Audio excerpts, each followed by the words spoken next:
Hello student, कैसे हो आप सब। मेरा नाम है रविकांत और आज हम लोग पढ़ने वाले हैं डिफरेंशिएशन। हम लोग पिछले वीडियो में ट्रिग्नोमेट्रिक रेशियोज के बारे में देखा था और उसके वैल्यूज के बारे में देखा था। आज डिफरेंशिएशन देखेंगे जो हमारे फिजिक्स के लिए बहुत ही इंपॉर्टेंट है और फिजिक्स इसके बिना अधूरा है। ठीक है, तो इसमें हम लोग कुछ इसका डेफिनेशन देखेंगे, उसके बाद थ्योरम देखेंगे। इसका यूज फिजिक्स में हर जगह पे देखने को मिलेगा। तो चलिए, आज की वीडियो बहुत ही इंपॉर्टेंट होने वाला है। तो डिफरेंशिएशन करेंगे, अगले वीडियो में हम लोग इंटीग्रेशन कर रहे होंगे।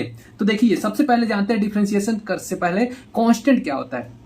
ऐसा टर्म जो कांस्टेंट रहे, कभी वेरी ना करे। जैसे 2 कभी वेरी नहीं कर सकता है, 3 कभी वेरी नहीं कर सकता है, 4 कभी वेरी नहीं कर सकता है। अगर मैं बोल दूं x, तो x का वैल्यू कुछ भी हो सकता है, ये वेरिएबल टर्म होता है। ठीक है, तो कांस्टेंट का देखा जाए डेफिनेशन, तो a quantity which value remains unchanged during mathematical operation. जितने भी मैथमेटिकल ऑपरेशन करेंगे हम लोग, उसमें इसका वैल्यू हमेशा चेंज नहीं होगा, कभी भी चेंज नहीं होगा। जैसे एग्जांपल पाई का वैल्यू होता है 3.14। पाई एक नंबर होता है। ई का भी कुछ वैल्यू होता है।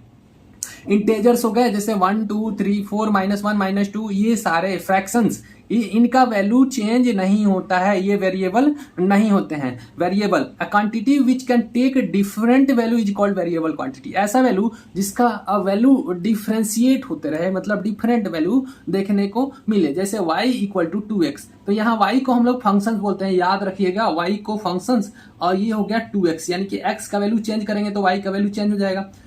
सपोज दैट कि x का वैल्यू हमने 1 रखा तो ये हो जाएगा, y का वैल्यू आएगा 2। अगर x का वैल्यू हम लोग 2 रखे तो y का वैल्यू आएगा 4। अगर x का वैल्यू हमने 3 रखा तो y का वैल्यू आएगा 6। तो इस तरह से ये फंक्शंस बोलेंगे जिसका वैल्यू हम निकालेंगे। ठीक है, इसके रेस्पेक्ट में, यानी कि y का वैल्यू निकाल रहे हैं x के रेस्पेक्ट में, मतलब x जितना बढ़ेगा उतना ही y का वैल्यू भरेगा, चेंज होगा। ठीक है, तो x का वैल्यू चेंज करने से y का वैल्यू चेंज हो रहा है, तो ये वेरिएबल टर्म हो गया। अब कुछ थ्योरम देखते हैं डिफरेंशिएशन का। डिफरेंशिएशन को हम लोग इस तरह से डिनोट करते हैं, dy/dx। ये अपना क्या है, डिफरेंशिएशन का साइन है। डी मतलब डिफरेंशिएशन, y के रेस्पेक्ट में। ठीक है, y का वैल्यू हम लोग x के रेस्पेक्ट में डिफरेंशिएट कर रहे हैं। डिफरेंशिएट एक तरह से डिवीजन समझना। dy/dx को हम लोग स्लोप भी बोलते हैं, और ये होता है tan थीटा के बराबर। dy/dx हमने पढ़ा था एक ट्रायंगल में। ठीक है, ये वाला y था और ये x था, तो इसको हमने क्या पढ़ा था, ये वाले, सपोज दैट कोई एंगल यहाँ पे है, ये थीटा है, तो ये थीटा एंगल के लिए हमने जब y/x करेंगे तो ये मिलेगा हमें tan थीटा। तो इसको स्लोप भी बोलते हैं, इस एंगल को स्लोप भी बोलते हैं। ठीक है, क्लियर है। अब कुछ थ्योरम देखते हैं। अगर कांस्टेंट होगा, जैसे पाई हो गया, ई हो गया, इंटेजर्स हो गए, फ्रैक्शंस हो गए, इनका अगर कांस्टेंट टर्म है तो इसका अगर डिफरेंशिएशन करेंगे x के रेस्पेक्ट में, x के रेस्पेक्ट में जब डिफरेंशिएशन करेंगे तो ये हो जाएगा 0। ओके, अब देखो y = cu है, यानी कि कोई वेरिएबल टर्म है ये, और ये c मतलब कांस्टेंट। ठीक है, ये c कांस्टेंट है यहाँ पे, और u वेरिएबल टर्म है, कोई भी वेरिएबल टर्म हो सकता है। ठीक है, तो यहाँ पर dy/dx करेंगे, यानी कि डिफरेंशिएशन करेंगे, तो ये मिलेगा dcu/dx, और यहाँ पर c बाहर आ जाएगा। ठीक है, c बाहर आ जाएगा, अपना हो जाएगा ये डिफरेंशिएशन du/dx। क्लियर है। अब u का डिफरेंशिएशन हम देख लेंगे, जो u का वैल्यू होगा उसको पुट कर देंगे। अब देखिए, y = u ± v ± w। ठीक है, इसका डिफरेंशिएशन करना है। ये कोई भी x के टर्म में हो सकता है, ये x क्यूब हो सकता है, ये x² हो सकता है, ये x हो सकता है। तो इस तरीके से क्वेश्चंस में हो सकते हैं। तो हम लोग u से डिनोट किए हैं, v से डिनोट किए हैं, और w से। ये वेरिएबल टर्म्स है। ओके, c मतलब कांस्टेंट टर्म, और जितने भी इसके अलावा लिखे गए हैं इस फॉर्मूले में, ये वेरिएबल टर्म्स है। तो अगर हम लोग इसके dy/dx करते हैं तो देखिए, d लिखने के बाद dx नीचे लिख लेंगे, और उसके बाद ये y के जगह पे, चूंकि y का वैल्यू ये है ना, तो y के जगह पे इसको लिखेंगे, और तब हम लोग डिफरेंशिएट करेंगे तो जितने भी प्लस माइनस में है अलग अलग डिफरेंशिएट करेंगे, यानी कि du/dx कर देंगे, और यहाँ पे प्लस होगा तो प्लस लिखेंगे, माइनस होगा तो माइनस लिख देंगे। फिर v को क्या करेंगे, dv/dx करेंगे, प्लस माइनस, यानी कि प्लस होगा तो प्लस, माइनस होगा तो माइनस, और उसके बाद dw/dx कर देंगे। ये हमें मिलेगा डिफरेंशिएशन। अब u का वैल्यू जो होगा, v का वैल्यू होगा, या फिर w का वैल्यू होगा, उसको डिफरेंशिएट कर लेंगे हम लोग आगे। अब देखिए y equal to u into v, अब मल्टीप्लीकेशन में हो गया, यहाँ पे एडिशन था या फिर सब्सट्रैक्शन था, अब मल्टीप्लीकेशन में है। तो dy बटे dx जब करेंगे u इंटू वी का, तो duv बटे dx कर देंगे, यहाँ पे डिफ्रेंसिएशन y के जगह पे uv पुट कर देंगे। अब एक बार u को बाहर निकालेंगे खींच के और v को डिफ्रेंशिएट कर देंगे x के रेस्पेक्ट में, यानी कि dv बटे dx, क्लियर। और फिर प्लस डाल देंगे, यहां पर u इंटू वी के फॉर्म में है तो प्लस डाल देंगे और फिर v को खींच के बाहर निकालेंगे और du बटे dx कर देंगे। ये हो गया, पहले v का डिफ्रेंसिएशन किए फिर u का डिफ्रेंसिएशन किए, और जब v का डिफ्रेंसिएशन किए तो u को बाहर निकाल दिए, जब u का डिफ्रेंसिएशन किए तो v को खींच के यहां से बाहर निकाल दिए, क्लियर। तो ये मल्टीप्लीकेशन का फॉर्मूले है। अब देखिए, अब डिवीजन का है, y equal to u divided by v, तो dy बाई dx करेंगे, y के जगह पर पुट करेंगे du बटे v पुट कर दिए तो dx के रेस्पेक्ट में। तो अब यहां पर थोड़ा सा ध्यान दीजिएगा, यहां पर पहले नीचे वाले को बाहर निकाल देंगे, यहाँ पे नीचे वाले को बाहर निकाल दिए। सेम यही ट्रेंड फॉलो हो रहा है, लेकिन इसको ध्यान रखिएगा, इस वाले भी को नीचे जो भी टर्म होगा उसको बाहर निकालेंगे और ये दोनों टर्म वेरिएबल होना चाहिए, इसको ध्यान में रखिएगा। अब देखिए du बटे dx हो जाएगा और माइनस करेंगे तो अब देखिए फिर u ऊपर वाला बाहर आएगा और यहाँ पर माइनस होगा, चूंकि डिवीजन में है ना, तो डिवीजन में वैल्यू कम आता है, मल्टीप्लिकेशन में ज्यादा आता है, इसलिए यहाँ पर ऐड किए हैं, और ये डिवीजन में वैल्यू कम आता है इसलिए यहाँ पे माइनस कर दिए और फिर u को बाहर निकाल दिए, फिर dv बटे dx हो गया। मतलब ये v भी वेरिएबल होगा, u भी वेरिएबल होगा, लेकिन एक बार इसको बाहर निकाल के कर लिए। अब इतना करने के बाद फिर डिवाइडेड बाई जो नीचे वाला होगा उसके स्क्वायर में करके, नीचे वाले को स्क्वायर में करके डिवाइड कर देंगे, क्लियर है। अब देखिए, अगर y इक्वल टू एक्स का पावर n है, x का पावर 3 हो सकता है, 2n इंटेजर्स के फॉर्म में हो सकता है, तो y इक्वल टू एक्स का पावर n है, तो dy बाई dx करेंगे तो y के जगह पे x का पावर n रखेंगे और dx के रेस्पेक्ट में, तो ये मिलेगा n x का पावर n माइनस 1, यानी कि जितना भी n होगा उसमें से एक घटा देंगे और इस n को यहाँ पे डाल देंगे। सबसे पहले इस n को निकाल के यहाँ डाल देंगे और उसके बाद x जो होगा, x का पावर को 1 से घटा देंगे। जैसे y इक्वल टू एक्स का पावर 6 है, तो इसको अगर डिफ्रेंशिएट किए हम लोग तो देखिए dy बाई dx किए, क्लियर है। तो यहाँ पर हमें वैल्यू मिल चुका है, तो अब यहाँ से क्या किए, इस 6 को बाहर निकाले सबसे पहले, और x और यहाँ पर पावर 6 है तो एक घटा के हमने यहाँ पे 5 लिख दिया। क्या इतनी बातें क्लियर है? चलिए आगे बढ़ते हैं। अब साइन थीटा कॉस थीटा को डिफरेंशिएशन देखते हैं। अब देखिए यहाँ पर अगर साइन थीटा को डिफरेंशिएट करते हैं तो ये हो जाता है कॉस थीटा, यानी कि कॉसाइन एक्स है, यहाँ पे थीटा की जगह पे एक्स लिखा हुआ है, थीटा का वैल्यू एक्स है, तो यहाँ पर हमने क्या लिखा, कॉस एक्स।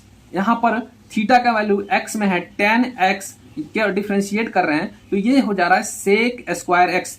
10 का डिफरेंशिएशन जो होगा सेक स्क्वायर एक्स, इसको याद रखिएगा। कॉस एक्स का डिफरेंशिएशन कर रहे हैं तो माइनस साइन एक्स, क्लियर है। यहां पर x है तो यहां पर भी x होना चाहिए, मतलब इस x के रेस्पेक्ट में डिफरेंशिएट कर रहे हैं हमें, तो इसीलिए हम x रखें, थीटा का वैल्यू x रखें, क्लियर है।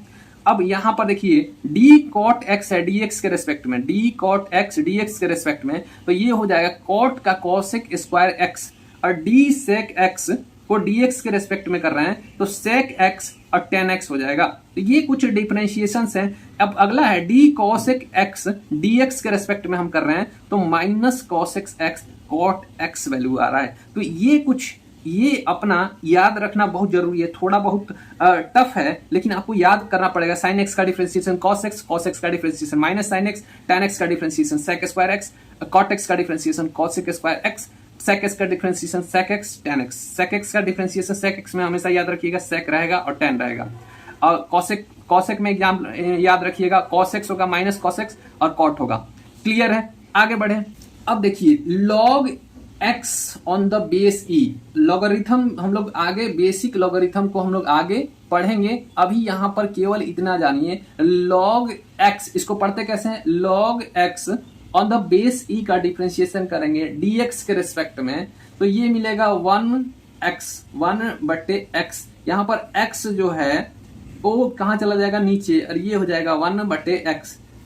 dy बाई dx e का पावर x होगा, ई का पावर एक्स होगा तो इसका डिफरेंशिएशन एज इट इज रह जाएगा, ई का पावर एक्स का डिफरेंशिएशन ई का पावर एक्स ही रह जाएगा। क्लियर है।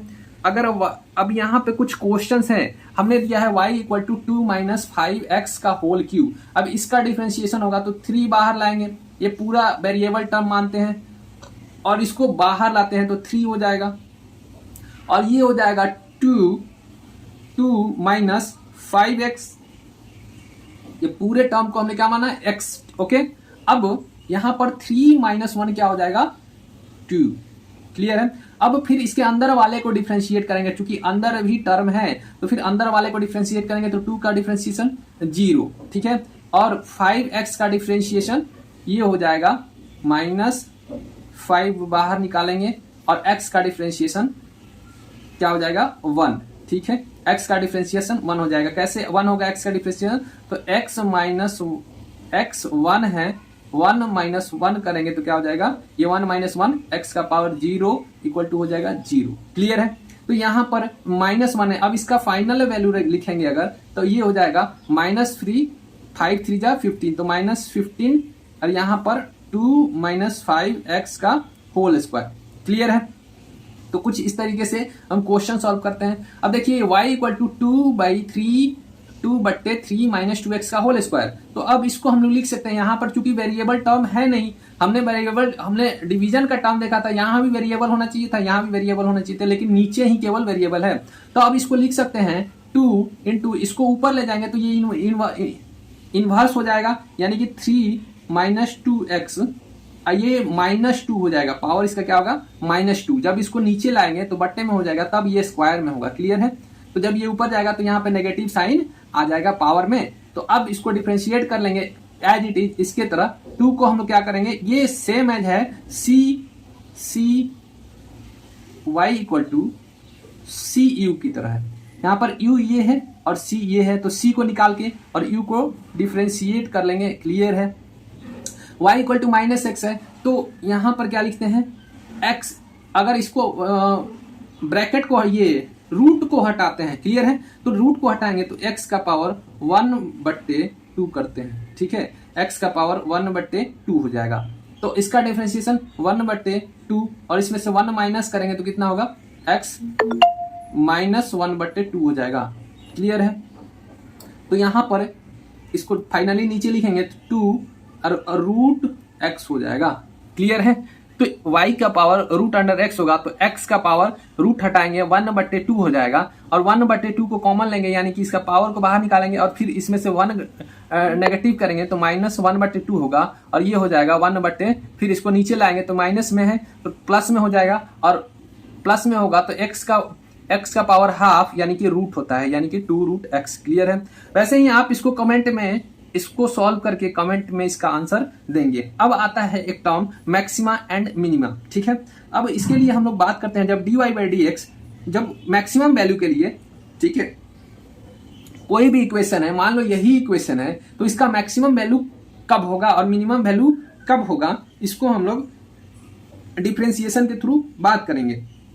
मैक्सिमम वैल्यू के लिए अगर dy/dx, मान लो यही इक्वेशन है, dy/dx 0 होता है, कभी भी मैक्सिमम वैल्यू के लिए dy/dx हमेशा 0 लिखेंगे, मतलब इसका dy/dx लिखेंगे तो y इक्वल टू जो यहाँ पर ये y है, y का वैल्यू 0 हो जाएगा। क्लियर है।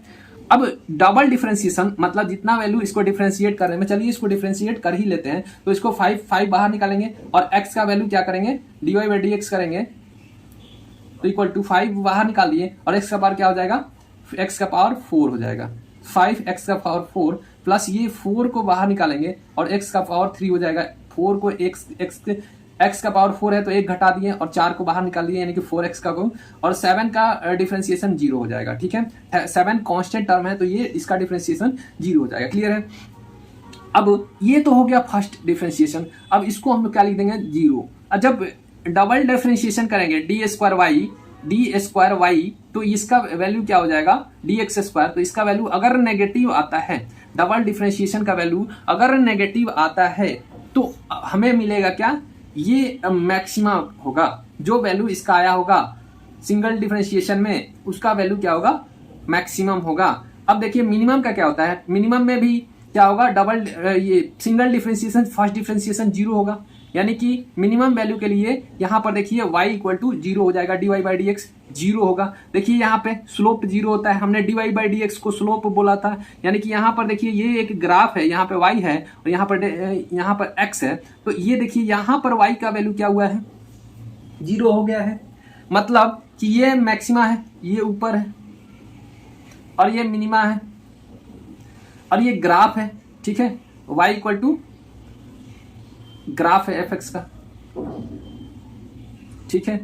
तो ये ग्राफ है, x के रेस्पेक्ट में ग्राफ है। तो यहां पर देखिए ये मैक्सिमा है और ये मिनिमा है, ये नीचे है ना, y का वैल्यू यहाँ पे कम है और यहाँ y का वैल्यू सबसे ज्यादा है, मतलब ये मैक्सिमा है। और देखिए यहाँ पर ये क्या है, स्लोप यहाँ पे क्या हुआ है, 0, यानी कि dy बाई डी एक्स को वही स्लोप बोल रहे थे, यहाँ पर स्लोप 0। अगर यहाँ पर भी स्लोप है, यहाँ पर भी स्लोप है, टेंजेंशियल लाइन जहां पर खींच रहे हैं वही क्या हो जाएगा, स्लोप। यहाँ पर स्लोप कुछ इस तरीके से है। देखिए यहाँ पर स्लोप 0 हो गया, टेंजेंशियल लाइन पैरेलल हो गया एक्स एक्सिस का, तो यहाँ स्लोप क्या हुआ, 0 हो गया। क्लियर है। तो यहाँ पर हमें मिनिमा मिल रहा होगा और यहाँ पर मैक्सिमा मिल रहा होगा। जब डिफरेंशिएशन करेंगे दोनों के फर्स्ट डिफरेंशिएशन 0 के बराबर होगा और मैक्सिमा के लिए फर्स्ट सेकंड डेरिवेशन जो होगा, सेकंड डिफरेंशिएशन वो नेगेटिव हो जाएगा। तो हम समझ जाएंगे कि जो वैल्यू आया है वो क्या होगा, मैक्सिमम होगा। और मिनिमम के लिए जो वैल्यू, अगर मिनिमम के लिए डबल डिफरेंशिएशन का वैल्यू पॉजिटिव आएगा, मतलब समझ जाना कि ये मिनिमम वैल्यू है। अब आप इसको सॉल्व करके हमें कमेंट में आंसर करेंगे। अगर आपसे सॉल्व नहीं होता है तो कमेंट में लिखेंगे, मैं अगले वीडियो में एक्सप्लेन कर दूंगा। अगला वीडियो हमारा इंटीग्रेशन पे होगा। तो मिलते हैं आपसे अगले वीडियो में, तब तक के लिए इतना ही। पढ़ते रहिए, मुस्कुराते रहिए और चैनल को सब्सक्राइब कीजिए, लाइक कीजिए वीडियो को। Thank you.